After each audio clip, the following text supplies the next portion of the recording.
Our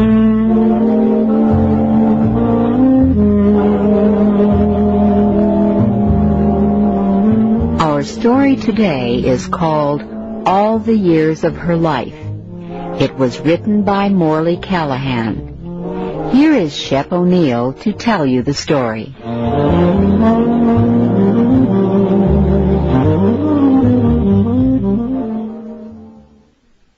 The drugstore was beginning to close for the night. Young Alfred Higgins, who worked in the store, was putting on his coat, getting ready to go home. On his way out, he passed Mr. Sam Carr, the little gray-haired man who owned the store. Mr. Carr looked up at Alfred as he passed and said in a very soft voice, "Just a moment, Alfred. One moment before you go." Mr. Carr spoke so quietly that he worried Alfred. "What is it, Mr. Carr?" "Maybe you'd be good enough to take a few things out of your pockets and leave them here before you go," said Mr. Carr. "What things? What are you talking about?" "You've got a compact and a lipstick and at least 2 tubes of toothpaste in your pockets, Alfred." "What do you mean?" Alfred answered. "Do you think I'm crazy?" His face got red. Mr. Carr kept looking at Alfred coldly.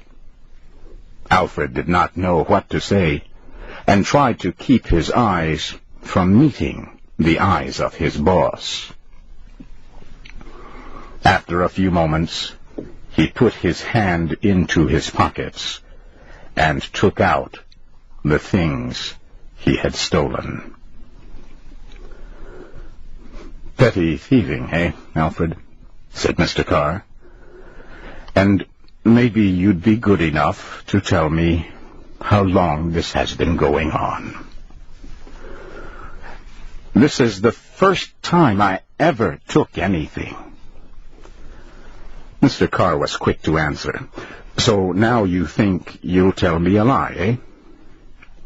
What kind of a fool do I look like, huh? I don't know what goes on in my own store, eh? I tell you, you've been doing this for a long time." Mr. Carr had a strange smile on his face.